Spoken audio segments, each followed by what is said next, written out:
Bom, bom dia.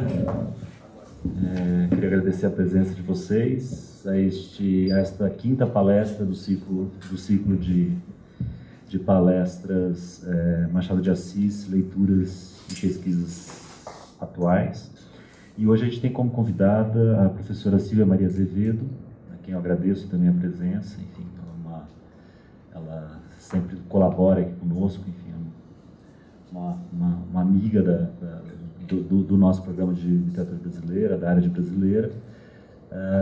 A professora Silvia é formada pela USP, fez graduação, mestrado, doutorado pela USP e atua hoje, é professora livre-docente na Unesp, na Universidade Estadual Paulista, em Assis.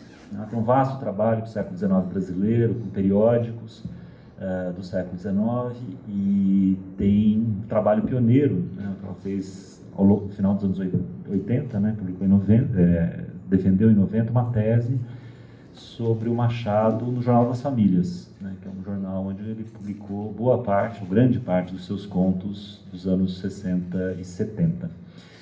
E recentemente a professora Silvia Azevedo, ela publicou 2 livros em torno de Machado de Assis, que são História de 15 Dias e História de 30 Dias, Crônicas de Machado de Assis, sob o pseudônimo de Manassés, né, pela editora Unesp. Se alguém quiser dar uma olhada depois, está aqui.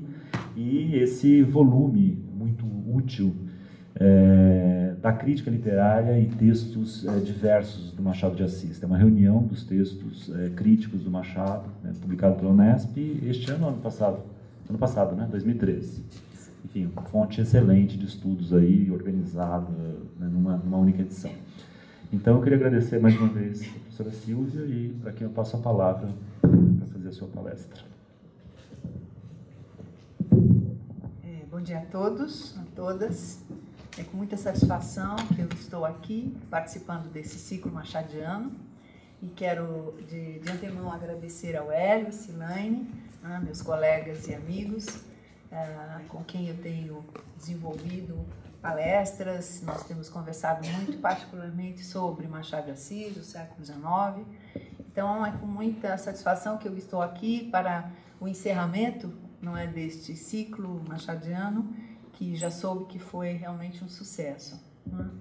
Eu venho trazer aqui parte de uma pesquisa que está em desenvolvimento, que diz respeito à colaboração do Machado de Assis num periódico de caricaturas chamado Semana Ilustrada, né?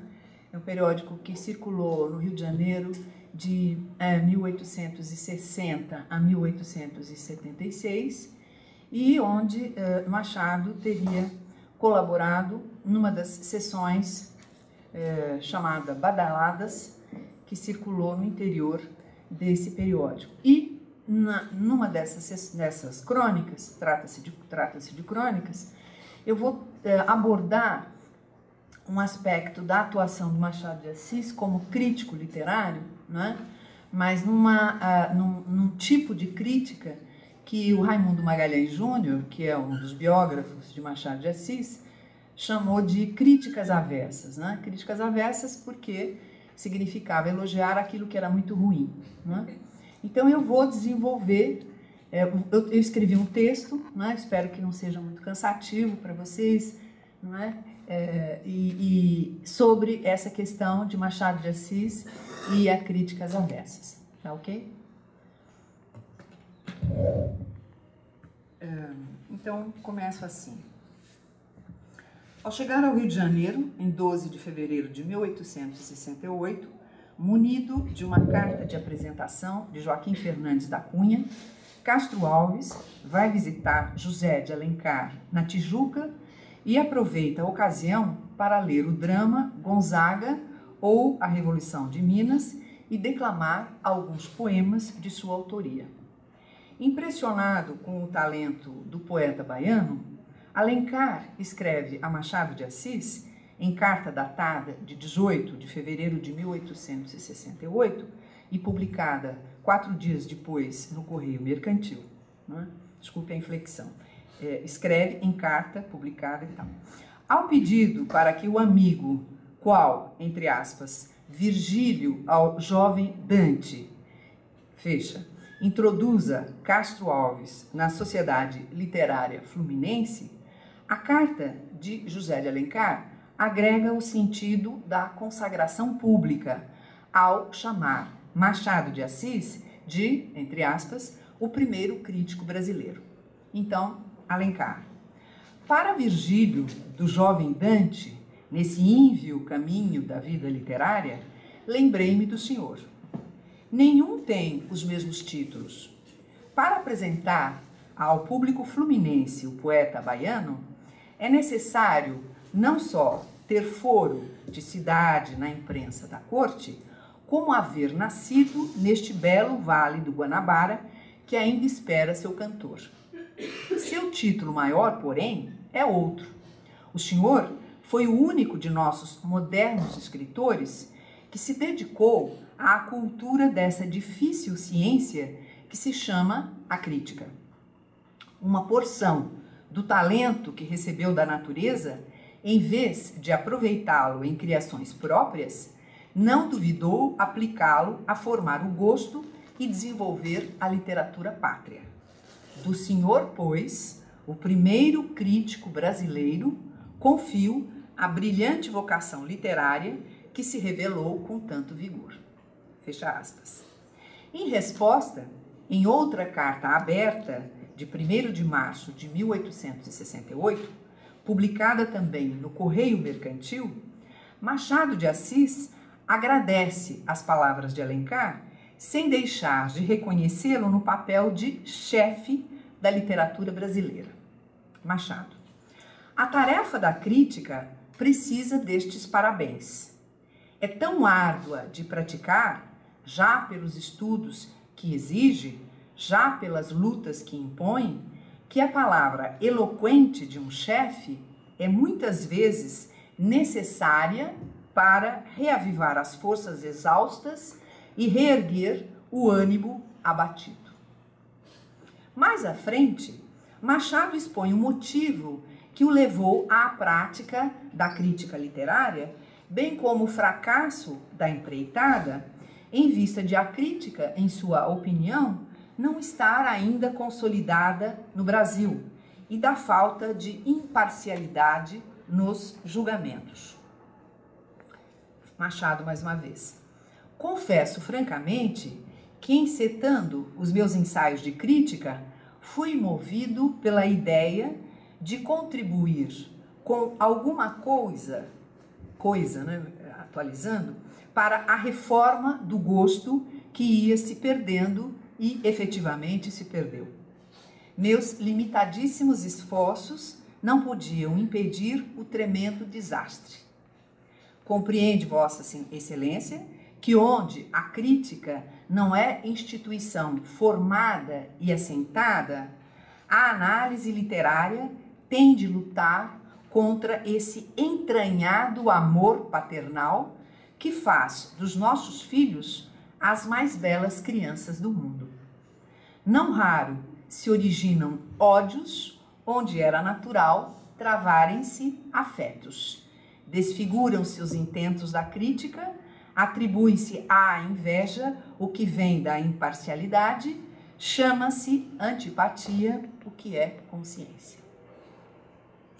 Em que pese o tom de desalento, repercutem na carta de 1868 de Machado de Assis os princípios do ideal do crítico, publicado 3 anos antes no Diário do Rio de Janeiro, a saber, conhecimento da ciência literária, independência, perseverança, coerência, imparcialidade, tolerância, urbanidade, postos em prática na análise dos poemas de Castro Alves e da peça Gonzaga ou A Revolução de Minas.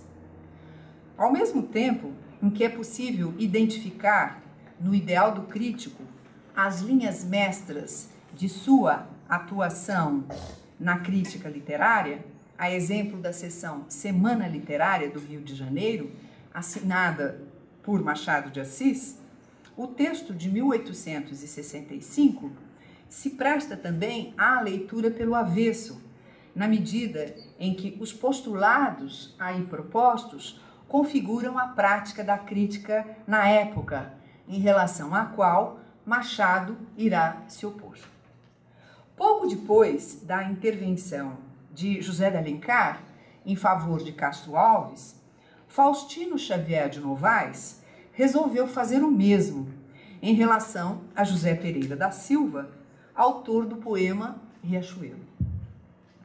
Em carta que saiu no Jornal do Comércio, em 12 de abril de 1868, Faustino convidava Machado a se ocupar da obra de Pereira da Silva, aludindo à missão que José de Alencar lhe confiara. Entre aspas, chamou-te o general em chefe, resta-te obedecer, ainda mesmo que não te agrade o terreno em que havias de caminhar. Fecha aspas.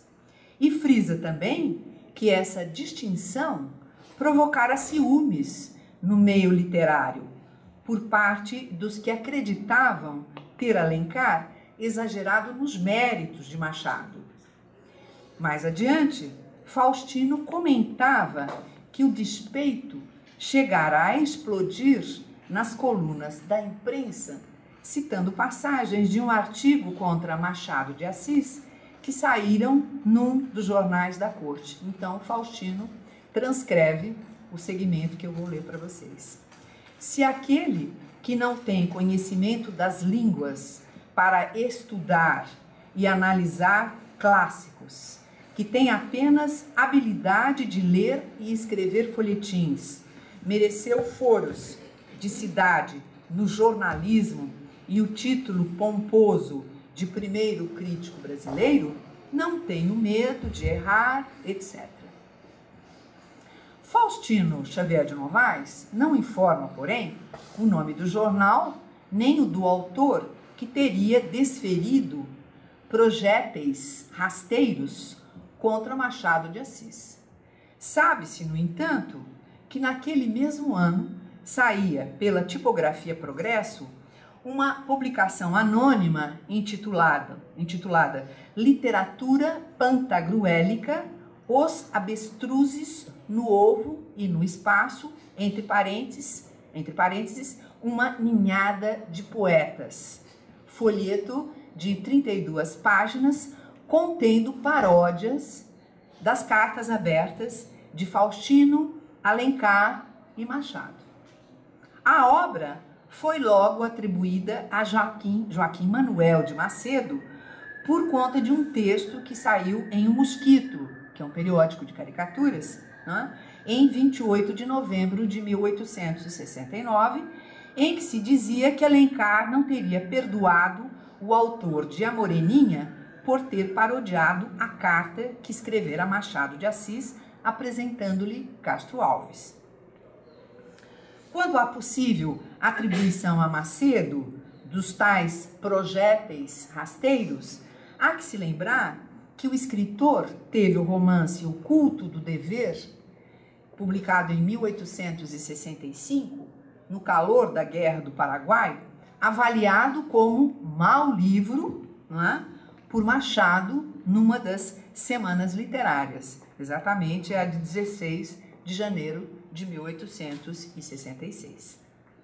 9 dias depois da carta de Faustino Xavier de Novaes, Machado respondia ao apelo do poeta português, também em carta aberta, publicada no Diário do Rio de Janeiro, em 24 de abril de 1868, na qual, antes de empreender a crítica ao poema de Pereira da Silva, aproveitava a ocasião para esclarecer mais uma vez quais foram suas intenções ao abraçar, entre aspas, a magistratura literária. Diz Machado: expunha objeções, tecia louvores, conforme me iam impressionando os livros. A dissimulação não foi a musa desses escritos. Preferi a franqueza. Fecha aspas. A carta de Faustino e a resposta de Machado deixam transparecer que ao assumir o posto de crítico, este passaria a enfrentar uma série de dissabores que podem explicar o fato de um escritor brasileiro não ter se dedicado à crítica brasileira, ou à crítica literária, com o mesmo afinco que ao conto, à crônica, ao romance e à poesia.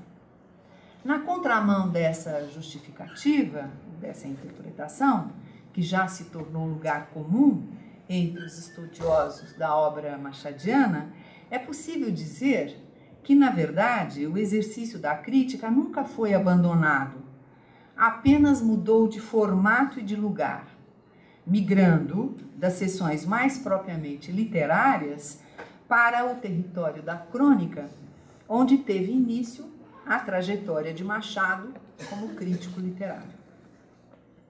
Nem por estar sofrendo possíveis agressões veiculadas pela imprensa, Machado de Assis deixa de submeter à crítica franca, imparcial e independente, conforme os preceitos traçados em O Ideal do Crítico, os lançamentos literários.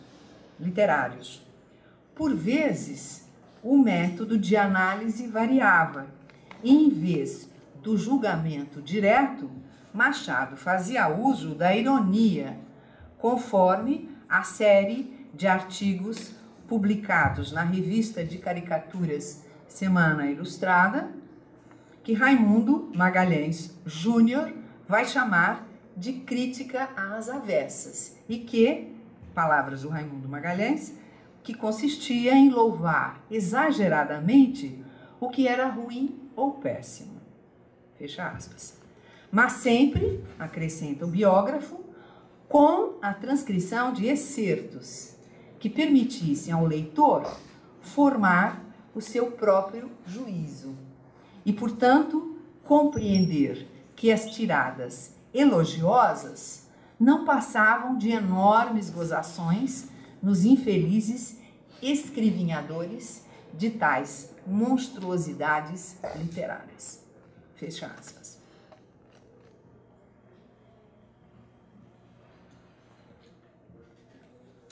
Quando passa a assinar o folhetim do Jornal da Tarde, intitulado Coisas, né, sob o pseudônimo Lara, pseudônimo esse que Machado de Assis já havia empregado em vários contos publicados no Jornal das Famílias, né, Jornal das Famílias, um periódico que circulou no Rio de Janeiro de 1863 a 1878, portanto, durante 15 anos, e onde Machado de Assis inicia a sua trajetória de escritor de contos, não é? Sendo praticamente o escritor que vai se encarregar da seção chamada Romances e Novelas, onde eram publicados os contos de Machado, com vários pseudônimos, dentre eles Lara. Né?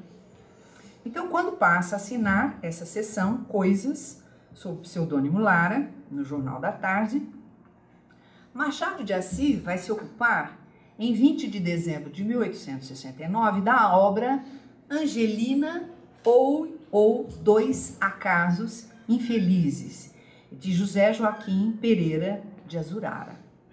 A crítica ao romance aparece em meio a outros assuntos abordados na crônica, como o estado de abandono das ruas do Rio de Janeiro e a mudança de nome de algumas delas. É, portanto, no interior desse contexto, distante dos assuntos literários, que a obra de Azurara passa a ser retratada. E eu trago um fragmento. Este romance, Angelina ou Dois Acasos Felizes, foi publicado há 3 dias. Tem 78 páginas e 13 capítulos. É uma obra digna de ser lida. Abundam as páginas de descrição e sentimento, as reflexões sisudas e as coisas humanas, e, sobretudo, a arrebatadora novidade de forma. Tenho notado, nos nossos dias atuais, entre os escritores, o uso de palavras vulgares e conhecidas com desprezo de termos poéticos ou simplesmente clássicos. O autor de Angelina rompe brilhantemente com essa tradição. Ele sabe empregar vocábulos eufônicos, legítimos e coruscantes de graça. Para que havemos de dizer encarnado, ama, falta, etc., como qualquer barbeiro? O autor usa de punício, nutrir-se, inópia, zumbrir-se, impérvio, famulentos, etc. Mostra que estudou. Termina o romance com esta pergunta. Agora resta-me perguntar-vos, meus leitores, deverei continuar a escrever? Aí Machado. Sem dúvida, esperamos um segundo romance. Fazer a crítica ao romance Angelina, ou Dois Acasos Felizes no interior da crônica, ou seja, tratá-la como uma coisa dentre outras, é uma forma indireta de prejulgar negativamente a obra, trazendo-a para um contexto em que a falta de conexão entre ela e os demais assuntos abordados dá margem à observação do próprio cronista quanto a outra aproximação estapafúrdia. Que ponto de contato pode haver entre a batalha de Tuiuti e os tomates do mercado? Além disso, a intenção de Machado de Assis, ao aproximar o romance de outras mercadorias, era criticar de forma velada a concepção de literatura de Azurara, que a compreendia como sinônimo de palavras difíceis, ou seja, de significado desconhecido para a maioria das pessoas, né? Punício, nutrir-se, inópia, zumbrir-se, etc. Preciosismo que não apenas tirava a naturalidade do texto, como também dificultava a comunicação com o leitor. Para desprazer de Lara, a 23 de dezembro de 1869, o Jornal da Tarde, sem qualquer aviso, deixou de circular. O cronista não teve dúvidas. Atuando na época também como colaborador da Semana Literária, da Semana Ilustrada, ele dedicou a crônica de abertura de 26 de dezembro de 1869 da seção Badaladas, assinada pelo Doutor Semana, ao livro de Joaquim Pereira de Azurara, praticamente copiando a crítica que escrevera no Jornal da Tarde, além de fazer de conta que o texto anterior não era de sua autoria. Então agora, Doutor Semana, né, se plagiando Lara. Notou o Jornal da Tarde que o autor usa palavras escolhidas, que se não são vulgares hoje, já o foram entre os nossos maiores, e algumas ainda o são, entre os poetas. Assim é. Por que razão não diremos em prosa, como se diz em verso, muitas palavras bonitas e clássicas? É proscrever metade da língua. Desconfiado de si, sem razão plausível, o autor conclui assim: agora resta-me perguntar-vos, leitor, deverei continuar a escrever? Machado: deve, é a minha resposta. Ímproba, motuenda, ponderosa, é de certo a tarefa do escritor.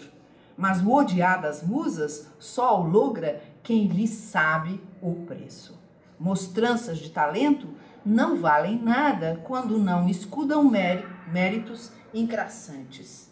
Os gabos devem refruir o orgulho, eu já estou inventando também. Os gabos devem refruir o orgulho do autor. Escreva, é o que lhe dizem os amigos das letras. No nível da atribuição, é claro que eu estou trabalhando também em terreno bastante, né, perigoso, complicado, mas enfim, da autoria, né, porque eu estou atribuindo essa crônica a Machado de Assis, mas depois eu vou conversar com vocês porque eu estou me aventurando nesta atribuição de autoria.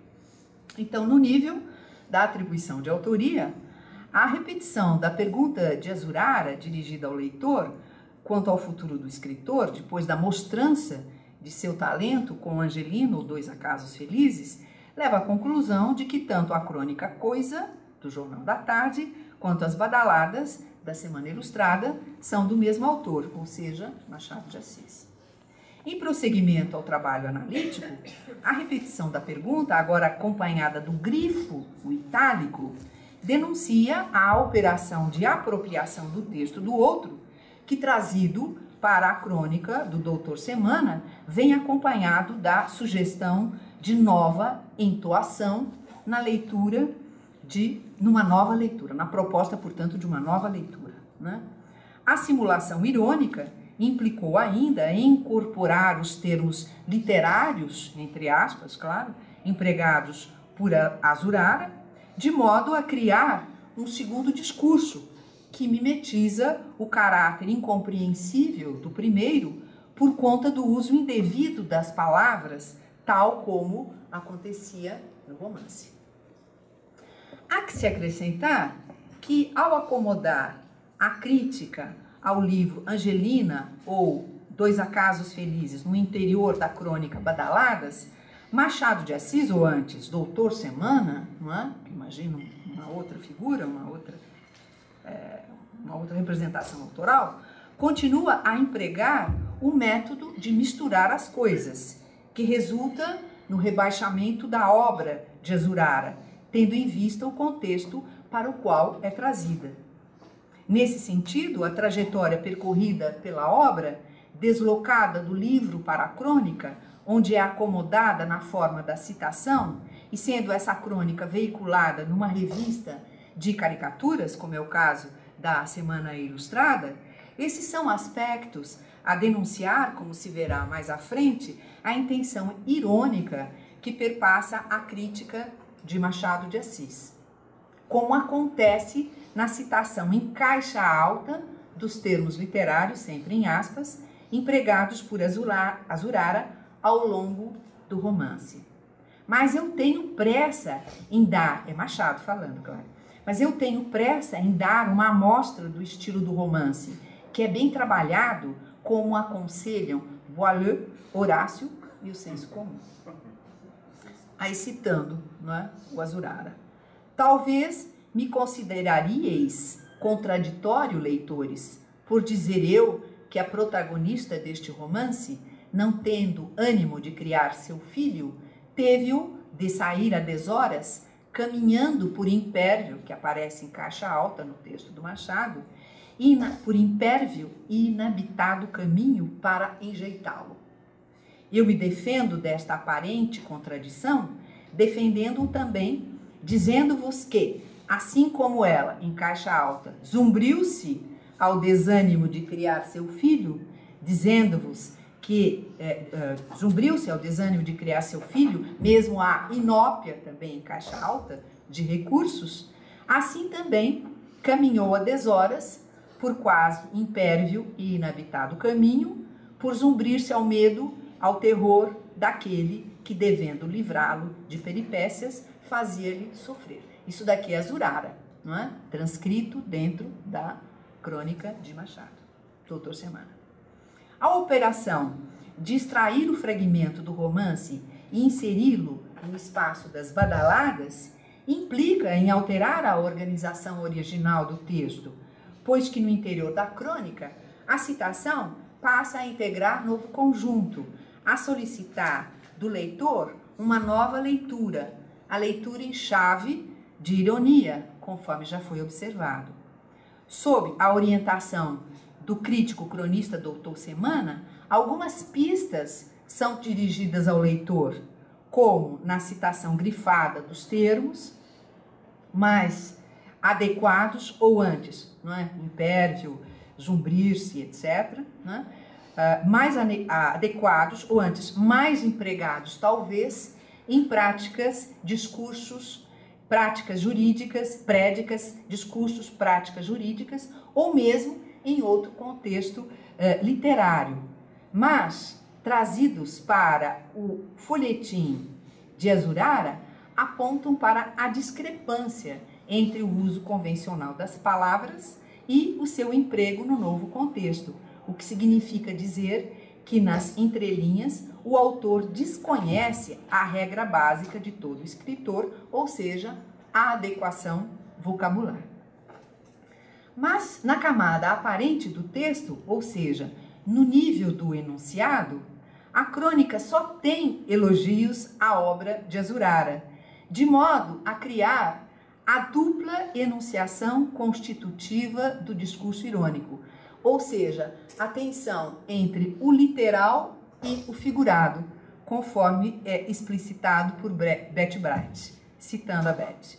O que está atualizado em presença não pode ser compreendido a não ser que se leve em conta uma ausência que de alguma forma ali ressoa por vias de uma contextualização que sinaliza a confluência de uma presença-ausência. Fecha aspas. Acomodar a crítica do romance Angelina, ou Dois Acasos Felizes, no interior das badaladas, e sendo essas crônicas veiculadas na Semana Ilustrada, ao lado de charges e caricaturas, é uma maneira de sinalizar a dupla enunciação constitutiva do discurso irônico, calcada na confluência de uma presença-ausência, como disse Beth Bright. As citações, por sua vez, ao mesmo tempo em que funcionam para instaurar a fala do outro, criando assim efeito polifônico, passam também a dizer outra coisa, porque assim o deseja quem delas se apodera, como vai dizer Compagnon, citando uma passagem o trabalho da citação, né? O sentido da citação seria, pois, a relação instantânea da coisa com a força que a impulsiona. Na perspectiva da ironia, isto é, da dissociação entre aquilo que Beth Bright falando agora, desculpa, da dissociação entre aquilo que o enunciado manifesta, isto é, o sentido literal, e a apropriação visada, que diz respeito ao que está implícito, fechando aspas, instaura-se a ambiguidade e com ela a cumplicidade entre o enunciador e o leitor, de modo a que este compartilhe a simulação irônica, no sentido de apreender a duplicidade da enunciação. Quando o leitor faz uma opção por um dos sentidos, escolhendo o literal, quando se trata do figurado ou vice-versa, o efeito humorístico é inevitável, como aconteceu quando Pereira de Azurara, após ler a crítica que saiu na Semana Ilustrada a respeito de seu romance, enviou 2 cartas de agradecimento à redação da revista, acompanhadas das comédias Como Isto é Bonito e Eu Não Gosto de Limão, que o professor de Guaratiba submetia à crítica do Doutor Semana. O cronista, está claro, não perde a oportunidade de transcrever nas badaladas de 20 e 27 de janeiro de 1870, ambas as cartas, a primeira antecedida de um introito irônico em que põe em dúvida a autenticidade da correspondência, né? Vai citando. O senhor Azurara é o mesmo autor do romance Dois Acasos Felizes, de que já falei há 2 semanas? Mas serão estas cartas autênticas? Será realmente o autor do romance o mesmo autor das comédias? Ou acaso alguém que deseja, à sombra de um nome já conhecido, mostrar as suas obras? As comédias são boas e eu as publicaria na semana com toda a vontade. Mas ignorando se o autor será o mesmo, o mais que posso fazer é publicar a primeira carta, esperando que o autor me procure e confirme a autenticidade dela. Veja.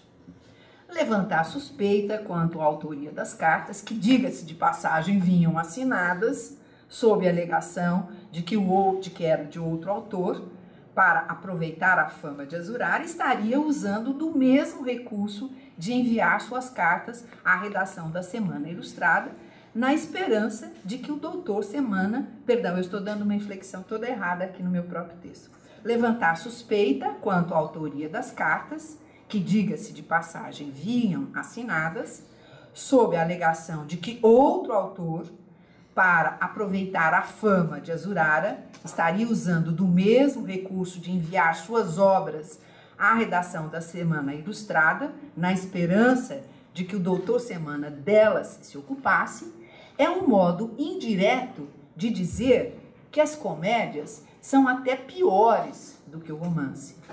Talvez por isso, dessa vez, em lugar da análise das peças, cujos títulos são suficientes para avaliá-las, o crítico cronista tem optado por outra estratégia a serviço da ironia, a citação na íntegra, sem qualquer interrupção, como acontece em relação à primeira carta, expedida de Guaratiba em 27 de janeiro de 1870. Agora é Azurara na carta. Excelentíssimo senhor redator da Semana Ilustrada, tendo Vossa Senhoria honrado o meu romance Angelina, ou Dois Acasos Felizes, meu tentamen de escritura, com o seu tão sábio quão sincero juízo crítico, o que muito me lisonjeou, fiz tenção de sujeitar ao sábio juízo e correção de Vossa Senhoria todo e qualquer escrito meu, que em forma de livro pretenda publicar, se a isso Vossa Senhoria não me negar. Animado pelo conselho de que Vossa Senhoria me deu no número da semana em que saiu publicado esse juízo, entre parênteses, né? É difícil até ler o texto porque é muito ruim, mas enfim, estou tentando dar uma inflexão compreensível, né? Então, animado pelo conselho que Vossa Senhoria me deu, etc.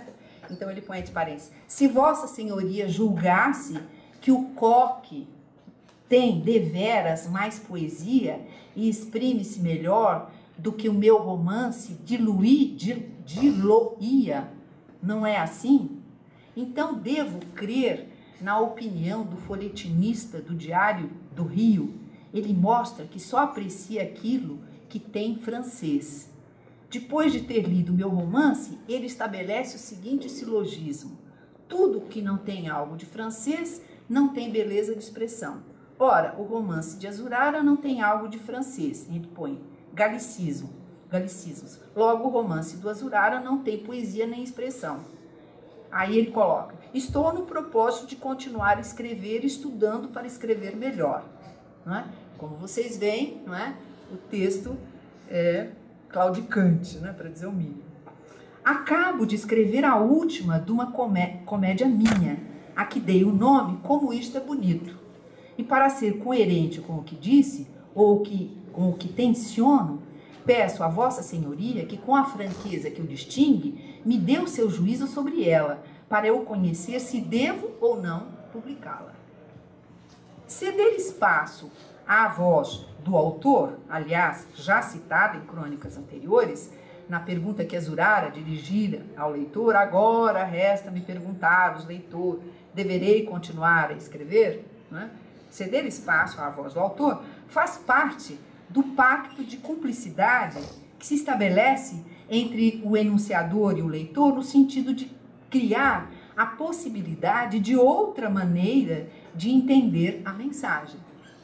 Nessa outra possibilidade, e aqui eu vou mais uma vez fazer referência a Bert Bright, instaura-se um alvo para a ironia, ou seja, uma vítima.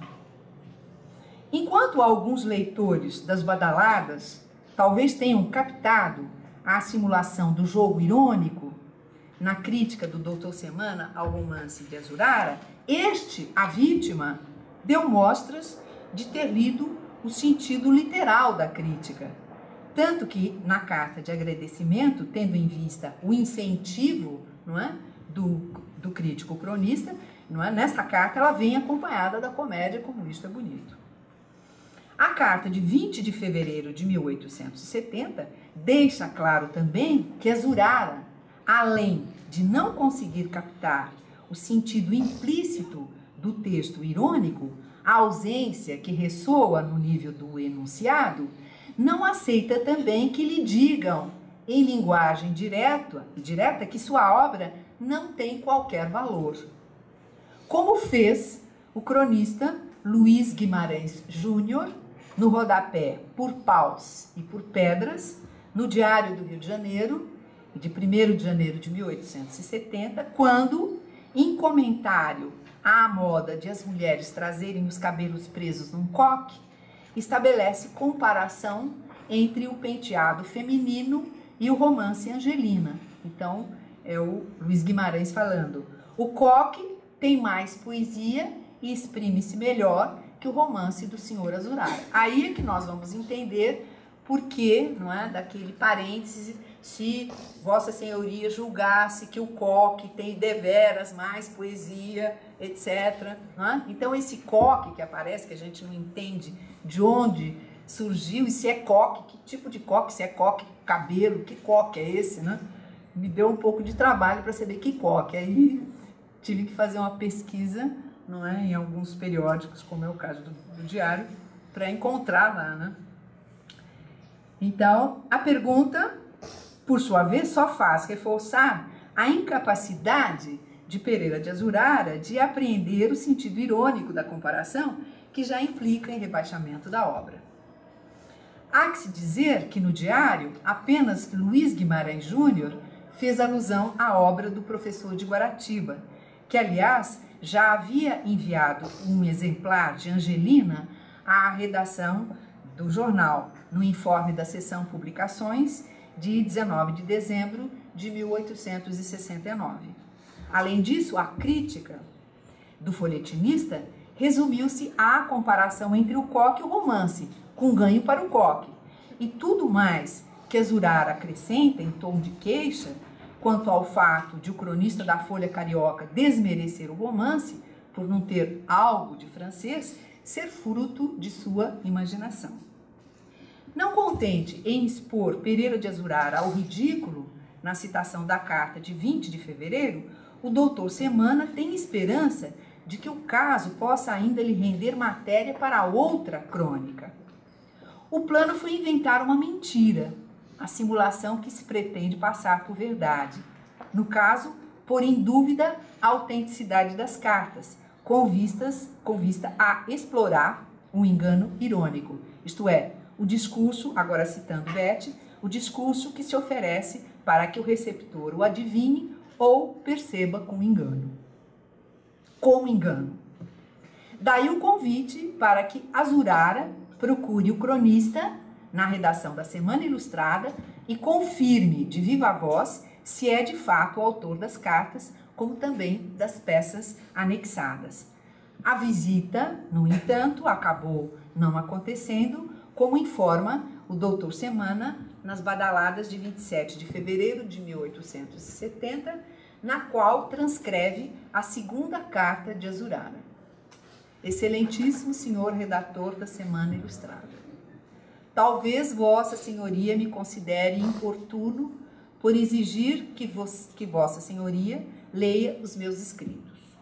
Porém, peço-lhe que tal não me considere, porque eu careço de mestre como o cego de guia precisa, o procuro para aprender. É minha mira colocar meu nome entre o dos que constitui a ingente República das Letras. Mas de certo ficarei muito aquém dela se não encontrar quem condolentemente me ensine o caminho que tenho de seguir para ela chegar, caminho bem emaranhado e escuro para os ignaros como eu. Negar-me-á Vossa Senhoria a isso?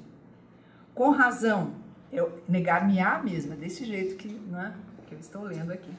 Com razão plausível, desconfio de mim, faleço de erudição. Meu entendimento precisa ser iluminado pelo vivo fogo dos livros, e dificilmente ele o iluminará. No Brasil, custa ainda muito caro um livro. E onde vivo eu? Onde são espessas as trevas da ignorância, tão espessas que privam de esclarecer em pequeno âmbito a minha lamparina. Adiante. Ele continua, né? Acabo de escrever uma comédia à qual dei o título seguinte: Eu não como sem limão. Queira Vossa Senhoria despender um momento de sua atenção para lê-la, a fim de dizer-me o bom e o ruim dela. Entre parênteses, tenho petulância de crer que alguma coisa ela tem. Fecha aspas.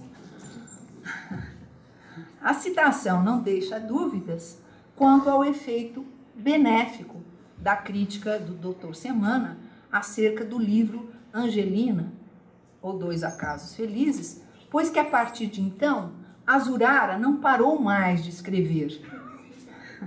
A gente tem que fazer ironia junto. Sentindo-se apto, depois da estreia do romance, a pôr à prova o seu talento como dramaturgo. A investida do professor de Guaratiba no teatro, como se sabe, nada tem de original, sendo este o caminho trilhado pelos escritores brasileiros na época em busca de maior visibilidade e reconhecimento público. Por sua vez, os títulos das comédias, como Isso é Bonito, Eu Não Gosto de Limão, Eu Não Como Sem Limão, dão uma amostra do teatro praticado por Azurara, provavelmente a comédia ligeira, cheia de quiprocose, humor grosseiro, gênero que infestava os teatros do Rio de Janeiro e que Machado de Assis, no papel de crítico teatral e censor do Conservatório Dramático, vai combater duramente.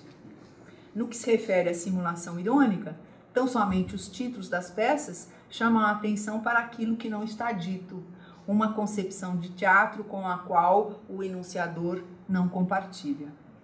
Mas se por um lado Pereira de Azurara é incapaz de captar o sentido oculto da crítica do Dr. Semana, por outro, o escritor não deixa de invocar o auxílio do crítico, né? Eu careço de mestre, como guia, como cego de guia preciso, procuro para aprender, né? O que remete às palavras de Machado de Assis em O Ideal do Crítico, ao dizer que guiar os estreantes era uma das funções da crítica. Azurara, no entanto, parece estar menos interessado em aprender a arte de escrever a partir da lição da crítica do que em colocar o seu nome entre os dos que constituem a ingente República das Letras. Assim, ao recorrer ao Dr. Semana, o autor de Eu Não Como Sem Limão nada mais fazia do que se espelhar no exemplo de outros literatos em busca de nomeada. E aí a gente pode se lembrar, mais uma vez, de Castro Alves, que procurou José de Alencar ao chegar no Rio de Janeiro. Além de dizer que a crítica deveria funcionar como guia dos estreantes, Machado de Assis também apontara em O Ideal do Crítico para a necessidade do autor, tanto o novo quanto o profissional, em ler bons exemplos de literatura no sentido de aprimorar-se enquanto escritor. Essa tarefa, não é? É um termo de Machado, essa tarefa que implica em trabalho árduo e persistente parece estar descartada pelo autor de Angelina, ao duvidar que o seu entendimento possa ser iluminado pelo fogo vivo dos livros. A justificativa de que no Brasil custa ainda muito caro um livro não deixa de ser válida, pois que, de fato, o alto preço do livro, na época, tornava o objeto de difícil acesso para a maioria dos brasileiros. Cabendo acrescentar o número reduzido de bibliotecas e livrarias, o índice elevado de analfabetismo, para não falar no despreparo para a leitura, de que Pereira de Azurara é prova eloquente. Para completar esse quadro de carências, o povoado onde o professor vivia, a freguesia de Guaratiba, não primava exatamente pelo incentivo à cultura. Ao contrário, é referido como lugar onde eram espessas as trevas da ignorância, né? Tão espessas, etc, etc. Daí o pedido de transferência de Azurara para lecionar em escola primária na corte, onde logo se tornou sócio da Sociedade Ensaios Literários, a agremiação litero-cultural, fundada em 1860 no Rio de Janeiro, a congregar escritores, jornalistas, professores, médicos, advogados e alguns nomes que passaram para a história da literatura brasileira, como Veríssimo José do Bom Sucesso Júnior, não José Veríssimo, mas outro, Veríssimo José do Bom Sucesso Júnior. Em que pese os esforços de Pereira de Azurara para minorar as lacunas de sua formação, nem por isso o autor de Eu Não Gosto de Limão deixa de compactuar a ideia de que escrever é antes manifestação da inspiração espontânea e livre e não um processo que demanda esforço e estudo. O alinhamento do professor de Guaratiba ao senso comum, no que se refere à criação como ato espontâneo, faz lembrar da personagem Luiz Tinoco, do conto Aurora Sem Dia, de Machado de Assis, publicado no Jornal das Famílias em novembro e dezembro de 1870, sob o pseudônimo de Victor de Paula e posteriormente reunido, com alterações, em Histórias da Meia-Noite, que é de 1873. Eu vou ler o texto, mas aqui tem muitas passagens que são do conto, né? Seduzido pelos louros alheios, convicto de que estava fadado para os grandes destinos, Luiz Tinoco, certa manhã, acordou escritor e poeta. E a inspiração, flor abotoada ainda na véspera, amanheceu pomposa e viçosa. Em poucas horas, o rapaz compôs um soneto, citando, cujo principal defeito, na avaliação do narrador, era ter 5 versos com sílabas de mais e outros com sílabas de menos. Mesmo assim, a obra foi publicada a pedidos do Correio Mercantil. Quando o tio Anastácio quis saber com quem o sobrinho aprendera a fazer versos, Tinoco responde com altivez: isso não se aprende, traz-se do berço. Leitor de orelhada, Luiz respigava nas alheias produções uma coleção de alusões e nomes literários, de tal forma que não lhe era preciso, por exemplo, ter lido Shakespeare para falar do to be or not to be, do balcão de Julieta e das torturas de Otelo. Autor do livro Goivos e Camélias, a única vez que a crítica se ocupou da obra foi para registrar algumas linhas que fizeram rir toda a gente. Como se vê, a partir desta rápida e parcial apresentação da personagem do conto Aurora Sem Dia, né, que depois largou a literatura pela política e esta pela vida de fazendeiro, há muitas semelhanças entre Luiz Tinoco e Joaquim Pereira de Azurara no que se refere à prática equivocada da literatura, eivada de clichês românticos, sendo por isso alvos, ou antes, vítimas da ironia do enunciador, lá dos comentários do narrador e do Dr. Lemos, aqui, lá eu quero dizer no conto, aqui na crítica do Dr. Semana. Os pontos de contato entre o conto e a crítica às avessas, inclusive a proximidade quanto às datas de publicação, fazem supor que os textos vinham ao encontro do projeto idealizado por Machado de Assis de explorar a dimensão irônica da crítica com vistas a educar, aí incluído o escritor, na leitura da literatura, o que significa dizer aprender a ler aquilo que está ausente no texto, mas que ali ressoa. Ora, o fecho moral, que figurava na primeira versão de Aurora Sem Dia, publicada no Jornal das Famílias, vinha comprometer a ambiguidade da visada irônica, restabelecida com a supressão da conclusão moral, ao lado da alteração do foco narrativo, quando da incorporação do conto ao livro Histórias da Meia-Noite. Além da pedagogia da ironia, no interior da qual a crítica do Dr. Semana tem papel decisivo, há que considerar a carga afetiva, e aqui eu estou usando um termo de Linda Hutcheson, carga afetiva, da simulação irônica, que, segundo Linda Hutcheson, não pode ser ignorada nem separada de sua política de uso, termo dela, por conta da gama de respostas emocionais, de raiva a deleite, dos vários graus de motivação e proximidade, de distanciamento desinteressado a engajamento apaixonado. É uma citação de Linda Hutcheson. Avesso às polêmicas, é possível interpretar o exercício da crítica às avessas como resposta de Machado de Assis às farpas que estariam sendo dirigidas pelos colegas da imprensa, enciumados talvez com o prestígio que o autor de O Ideal do Crítico, né, passou a usufruir depois de aclamado primeiro crítico brasileiro, por José de Alencar, na Carta de 1868. Sob o manto do distanciamento fingido, da neutralidade aparente, a escamotear as arestas cortantes da ironia, não são termos de Linda Hutcheson, Machado punha à prova a competência também de seus adversários na leitura do que estava implícito nas crônicas críticas do Dr. Semana.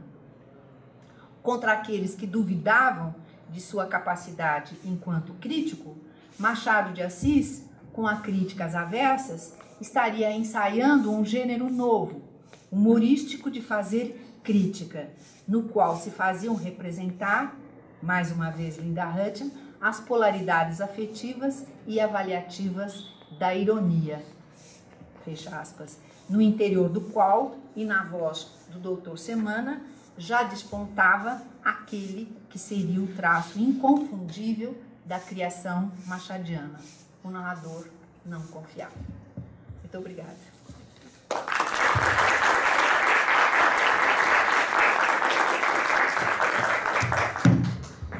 Desculpe por cansá-los pela leitura, talvez um pouco longa.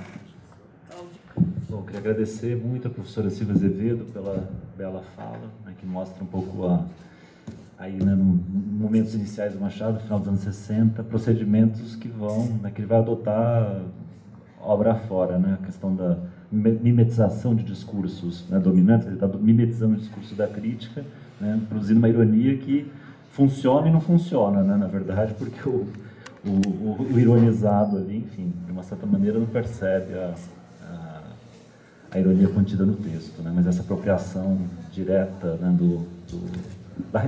da crítica retórica, né, a crítica toda empolada. Vou abrir para as perguntas. Queria saber se vocês gostariam de perguntar alguma coisa para a professora Silvia. Tem alguma pergunta na plateia? Bom, então vou fazer uma pergunta enquanto... tem, tá. Por favor. Bom dia, professor. Bom dia. Gostei muito. Eu só tenho um comentário a fazer, mas eu acho que de alguma maneira a senhora respondeu durante a leitura do seu trabalho. As crônicas do Dr. Semana, não é? Porque parece-me que eram mais de um cronista. E alguns críticos, inclusive, eles deixam de classificar essa ou aquela do Machado, em virtude de o estilo ser muito parecido, muito próximo uma da outra, então às vezes pode haver confusão. Mas pelo que as que a senhora analisou, pelo que eu notei, ela tem um gancho no Jornal da Tarde, né? Então aí o discurso foi se estendendo durante o processo nas crônicas da semana. Então, de uma certa maneira, a senhora fez um levantamento de algumas crônicas do Machado, é isso? Dentro dessa série de crônicas. Eu estou trazendo aqui, na verdade, um resultado parcial, né? Porque é uma pesquisa que eu estou fazendo sobre exatamente isso, né? Eu quero provar que são de Machado. Porque elas não foram, essa semana, as badaladas, né? Que foram publicadas, essa sessão de crônicas que foi publicada no jornal Semana Ilustrada, não foi atribuída pelo Galante de Souza a Machado de Assis exatamente com esse argumento, né? Porque, de fato, nesse jornal de caricaturas, aqueles que assinavam quase, a grande maioria, não assinava com o seu nome, né? Machado chegou a assinar, no primeiro número que circula na Semana Ilustrada, 1860, um poema assinando Machado de Assis. Há outros textos, MA, que é uma siglas que ele costumava empregar também, que são indício de sua autoria. Mas a grande maioria dos textos que circulam, eles são assinados por pseudônimos, né? Pseudônimos, e o Dr. Semana é um deles. Então, o Galante não atribuiu exatamente porque, na sua avaliação, né, no seu argumento, é que pela sessão teriam passado vários outros colaboradores cujo estilo seria muito semelhante, né? Haveria recursos retóricos que vários colaboradores compartilhariam e que isso inviabilizaria a atribuição de autoria dessa sessão ao Machado de Assis. E eu vou provar o contrário. Quero provar o contrário. Certo? É claro que para isso, não é? Quais são os elementos, não é? Então aí você tem que fazer um cruzamento, né? Uma pesquisa que me deixou louca, está me deixando, não é mais do que eu já sou em fazer esse tipo de pesquisa, que é você percorrer não só a crônica, mas você tem que fazer um cruzamento com outras obras do Machado de Assis, inclusive citações, não é? Você percorrendo a obra do escritor, lendo numa sequência, você vai percebendo que há citações, há autores, há recursos retóricos que ele vai repetir, né? E ele vai repetir não apenas naquele momento em que ele está, na década de 60, por exemplo. Não é. Ele vai usar praticamente a vida inteira, né? A gente aproxima da semana, né, que é lá dos anos de 80, 90, certas expressões, certas citações, né, que já aparecem dentro das badaladas. A mesma, exatamente a mesma, o mesmo contexto, mesma. Então isso me obrigou, vem me obrigando, está me obrigando a esse cruzamento de lendo, né, cruzadamente, praticamente toda a obra do Machado de Assis, não é? E eu estou conseguindo bons frutos. E um deles é exatamente, essa é uma pequena parte, né, dessa pesquisa muito grande que eu venho fazendo, né, que eu achei interessante trazer, né, para mostrar para vocês que ainda existem muitos compartimentos da obra machadiana que estão à espera de pesquisas, de investigações. É claro que muitas dessas pesquisas demandam a ida aos jornais, né? A ida aos jornais, porque não é só na Semana Ilustrada, né? Existem outros periódicos, não é, onde se suspeita que Machado teria colaborado, nem sempre assinando, não é? Nem sempre assinando com o seu nome, e que é possível atribuir a Machado de Assis, não é? Então, é claro que aí o território em que eu estou me movendo implica em você ampliar, não é, a obra machadiana, né? Porque a obra machadiana ela ainda está incompleta, né? E particularmente no que diz respeito às crônicas críticas, né? Essa mistura, né, de crônica e crítica, né? Porque é uma mistura.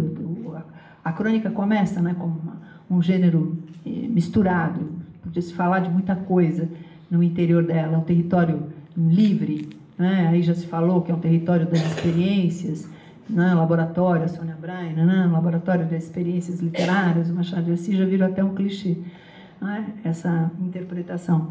Mas, de fato, né, o escritor move-se com muita liberdade e se permite experiências mesmo, né?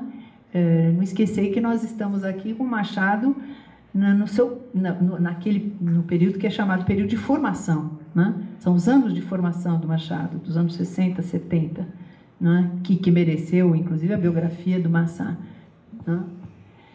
Então, a crítica, por exemplo, né, é um território que ainda foi pouco investigado de Machado de Assis.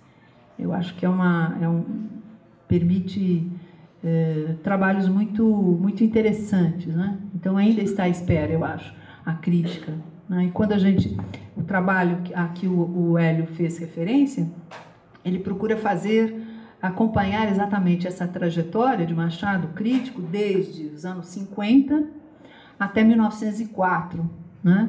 E investigando essa atuação, não apenas na forma da crítica mais convencional, né? Inclusive nos textos mais canônicos, conhecidos do Machado de Assis, mas procurando, não é, vestígios desse traço do crítico, né, em outros textos, né, nos prefácios, né, porque à medida que o Machado vai se consolidando, acho que vocês perceberam, né, existe todo esse jogo da consagração, né, que é da legitimação do escritor, né, por nomes já consagrados, né, e é isso que todo mundo está procurando, né, de uma forma, né, claro, quando aproximo Azurara de Castro Alves, eu quero dizer que ambos usam, claro, existe um oceano, né, ou um mar, se não um oceano, um mar de diferença entre um e outro, mas ambos usam do mesmo procedimento, né? Você vai ao medalhão para que ele o introduza dentro, né,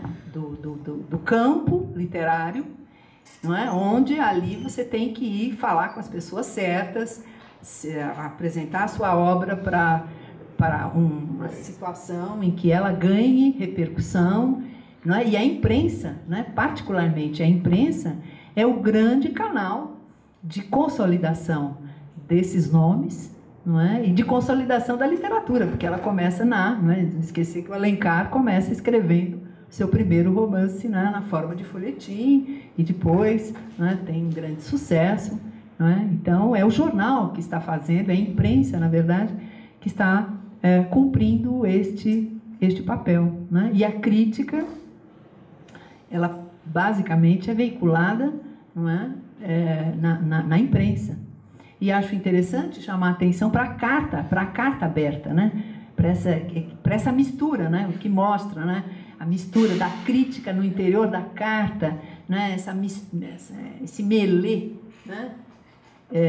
E aberta, né? Quer dizer, tem um sentido de compartilhar, né? Tem um sentido de reiterar a nomeada, né? A consagração. É um Alencar escrevendo para Machado, no jornal de prestígio, no diário onde o Alencar já tinha sido diretor, né? E onde o Machado colaborou também. Né? Vocês percebem que é um circuito que deve ser percorrido, né, para a consagração. Né? É claro que o Azurara falta tudo para ele, mas ele saca, né, o que é que ele tem que fazer, como ele tem que fazer, a quem ele deve se dirigir, né, mesmo lá em Guaratiba, né, mesmo sendo um professor primário, né, mas enfim, essa trajetória é mais ou menos conhecida e se institucionaliza, né? Não quero ficar só. Alguma outra pergunta? Eu queria fazer uma pergunta a respeito esse trabalho, né, que vocês fizeram de reunir a crítica, largou bastante, digamos, a fronteira do que se entende por crítica, né? Além da crítica canônica, dos textos canônicos da crítica, instinto de nacionalidade, a nova geração, enfim, são o ideal do crítico, né? Vocês estão pegando a crítica, vocês reuniram a crítica presente em outros gêneros, né? Na crônica, na carta aberta, enfim. Agora, eu queria saber se essa impressão que eu tenho bate, quer dizer, porque a crítica do Machado é sempre muito séria, né? A crítica, né, os textos canônicos da crítica são muito sérios. E essa inserção da crítica, digamos, dentro da crônica, em geral, tem uma dimensão cômica, né? Engraçada, quer dizer, isso que você mostrou. Isso no panorama geral dessa produção crítica, no sentido alargado, isso daria para generalizar? Assim, quer dizer, teria a ver o que ele coloca na crônica, o que ele critica na crônica já são obras, digamos, rebaixadas de alguma maneira, e por isso que elas podem entrar na mistura. E como que você vê essa questão do tom mesmo, né, da crítica nos vários gêneros? Tá, a pergunta é legal. Então, nós quisemos realmente fazer uma amostragem dessa presença da crítica nos seus vários tons. Porque quando Machado é solicitado a escrever prefácio, está claro que o tom é sério. Mesmo, e é curioso, né? E aí é outro aspecto que também a gente precisa falar. Machado prefaciou muita obra ruim, né? Muita obra ruim, muita obra que absolutamente, né, ninguém sabe dela, né? Nem entrou para o cânone, enfim, muita obra ruim, né? E ali usando de um certo jogo de cintura para não ferir muitos melindres, mas também não se expandindo muito, mas enfim. Então o tom aí é um tom sério, não é? É um tom sério. Esse tom da ironia, do humor, claro, ele predomina na Semana Ilustrada. Ele predomina na Semana Ilustrada. Agora, nas demais crônicas em que Machado introduz, não é, a crítica, ele escolhe obras de autores consagrados, não é? Quando ele começa como crítico, ele critica Alencar, ele critica Macedo, não é? Ele critica, enfim, me ocorre agora, mas enfim, ele critica nomes consagrados, que é uma maneira também, vocês percebem o jogo, não é? O crítico consagro que, de uma certa forma, já ganhou uma certa consagração pela editora que é publicado o livro, não é? Por exemplo, não é? Ele é um pouco impiedoso em relação ao Macedo, não é? É o Macedo, o Culto do Dever, por exemplo, que é um romance ruim mesmo, não é? Mas ele não tem papas na língua, não é? Um romance que foi escrito, como eu disse, né, durante a Guerra do Paraguai, e havia todo um clima, né? Já ganhamos a guerra, os escritores brasileiros estavam muito empenhados, há muitas matérias sobre a Guerra do Paraguai publicadas na Semana Ilustrada, por exemplo, não só na forma de caricatura, mas também dentro da própria seção de crônicas, não é? Então, o tom, Hélio, para responder a sua pergunta, ele varia. Ele não existe uma dominância, sabe? Não existe uma dominância. Ele, por exemplo, mais tarde na semana, quando faz rápidas alusões, né? Rápidas alusões, é o cômico irônico, né? Eu acho que beira mais, ele já ganhou um sotaque próprio, né? Ele já consolidou uma maneira. Eu acho que ele está, nesse começo aqui, tateando, né? Procurando, não é? Como vai ser, vamos usar a palavra, o estilo, né? O seu estilo. Então, não dá para generalizar, não é? Há mudanças de tom, não é? Na maneira. Agora, é claro que no interior de um jornal de caricaturas e dentro das badaladas, ele não poderia realmente se ocupar de obras sérias, de obras que tivessem valor, não é? Consagradas, reconhecidas. É claro que não. Mas o que eu acho importante também assinalar, o que eu, de uma certa forma, já falei, é esse caminho percorrido, não é? E como nossa República das Letras, ela é pobre, né? Quer dizer, todo mundo está querendo ser escritor, mas... não é? Quais são esses escritores? Qual é a formação desses escritores? Não é? Esse contexto de pobreza, não é? De analfabetismo, pobreza cultural, né? De analfabetismo, isso cria um ambiente absolutamente rarefeito, não é? Para a formação dos escritores. Não é? Então, na verdade, quando nós vamos aos jornais e aqueles que colaboram nas várias revistas literárias, não é? Das românticas, até passando para o período do realismo, do naturalismo, e daí para frente, nós vamos ver que tem muita coisa ruim. E são esses que são chamados os escritores, que conformam a chamada República das Letras também, não é? Então, os grandes nomes, os nomes de ponta, é uma exceção, né? É uma exceção. Então, a gente fala, bom, a Zurara era até fácil fazer crítica à obra do Azurara, porque não é nada, né? Mas se a gente começa a ler essa colaboração nos jornais, que jamais vai chegar em livro, e às vezes chega, porque o autor paga do próprio bolso, não é? Às vezes chega, mas é péssimo, é muito ruim, não é? Toda ela calcada em clichê, do clichê, do clichê, do clichê, não é? Dentro do Jornal das Famílias, e, enfim, todas essas revistas que circularam e circularam por um tempo bastante grande. O fato de o Jornal das Famílias ter circulado por 15 anos e de forma ininterrupta é um dado muito significativo, né? Você está formando com o escritor que você tem à mão, que o editor tem à mão, não é? Porque nós não temos tantos escritores assim, né? Eles estão se formando dessa maneira precária, não é? Então é isso. Alguma outra pergunta que você gostaria de fazer?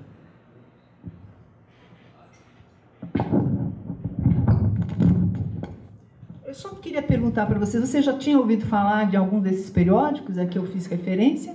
A Semana? Já, né? Olha, dê uma olhada lá. Eu acho que é um periódico que vale a pena ser, independentemente do interesse mais especificamente em relação às caricaturas, né? Mas porque você tem uma pegada do que é o Brasil, não desse lado pomposo, dessa construção que se fez de Brasil, não é? Brasil meio que de uma construção para o Brasil de exportação, né? Vamos dizer assim, não sei se eu posso dizer o Brasil como ele é. Não sei se exatamente seria. Mas, enfim, não é? É uma outra pegada que vai para o lado da gozação, da ironia, não é? Que pega o retrato do Rio de Janeiro como expressão do que é o Brasil da época. É muito interessante, não é? Então, não tem nada a ver com uma imagem construída e que tão distante está do que de fato era, não é? Esse Brasil dos anos 60 e 70, principalmente nesse período, né, de circulação da Semana Ilustrada. Bom, então quero agradecer mais uma vez a Silvia pela sua palestra, que foi bastante esclarecedora, e agradecer vocês pela presença, e agradecer a Silaine pelo companheirismo e pelo coleguismo aí na produção do ciclo. Então, obrigado e até mais. Tchau.